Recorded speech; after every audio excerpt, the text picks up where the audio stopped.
السلام علیکم عزیز طلبہ و طالبات، کہیے کیسے ہیں آپ بچوں؟ امید کرتا ہوں کہ آپ بخیر و عافیت ہوں گے۔ پیارے بچوں، آج ہم سبق نمبر 18 کا کچھ حصہ پڑھنے کی کوشش کرتے ہیں۔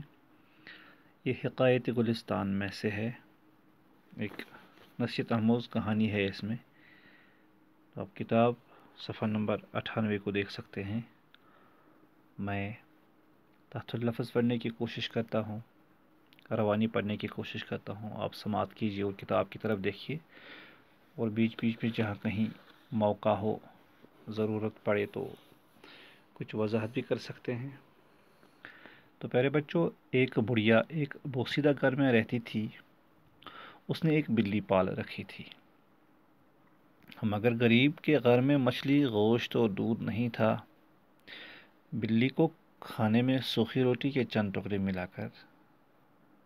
ملا کرتے تھے۔ ٹھیک ہے بچوں، کیونکہ غریب کے پاس اتنی ساری چیزیں میسر نہیں ہوتی ہیں، اپنے لیے نہیں ہوتی ہیں، تو ان جانوروں کو کیا کھلائیں، لیکن غریب کا دل بڑا ہوتا ہے نا بچوں۔ ہاں، کبھی کبھار کوئی چوہا اس کے چنگل میں پھنس جاتا تو منہ کا ذائقہ بدل لیتی، یعنی کبھی کبھار اسے کھانے کو کوئی چوہا ملتا تھا۔ ہوتے ہوتے بیچاری بلی سوکھ کے کانٹا ہو گئی، یعنی کہ حکیت آئے۔ ٹھیک ہے بچوں، وہ سوکھی ہو کمزور ہو گئی، کیونکہ کھانے کو کچھ نہیں ملا تو لاغر سی ہو گئی۔ اتفاق سے ایک دن وہاں سے ایک شہری بلی کا گزر ہوا۔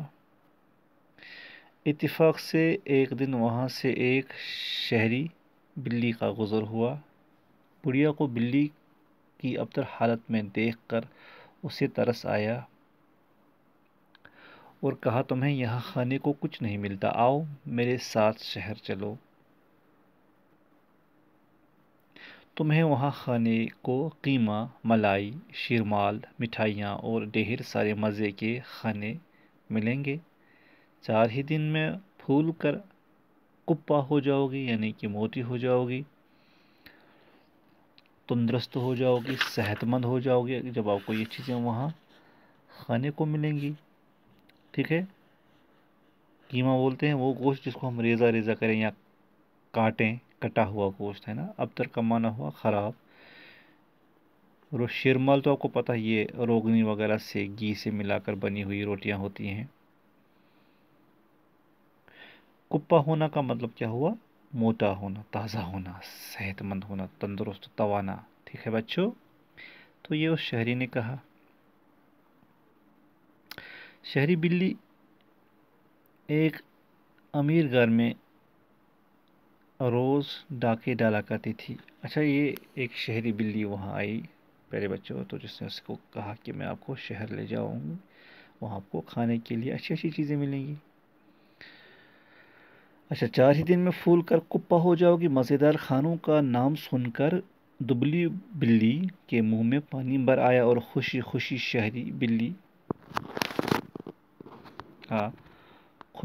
شہری بلی کے ساتھ روانہ ہوئی، جو شہر میں رہتی تھی۔ شہری بلی ایک امیر گھر میں روز ڈاکے ڈالا کرتی تھی۔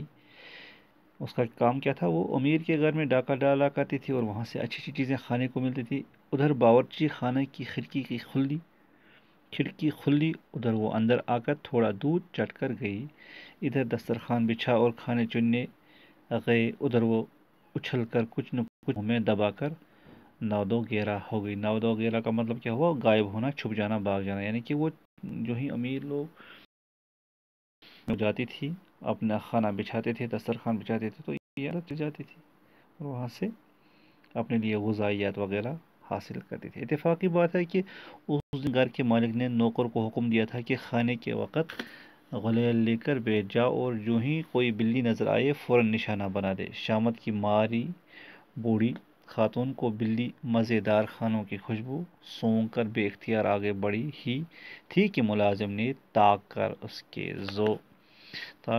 اس زور سے غلہ مارا کہ ٹخنے کی ہڈی ٹوٹ گئی، یعنی غلیل مارا، تیر مارا اور یا کنکر مارا، تو اس سے کیا ہوا؟ گلہ کا مطلب کیا ہوا؟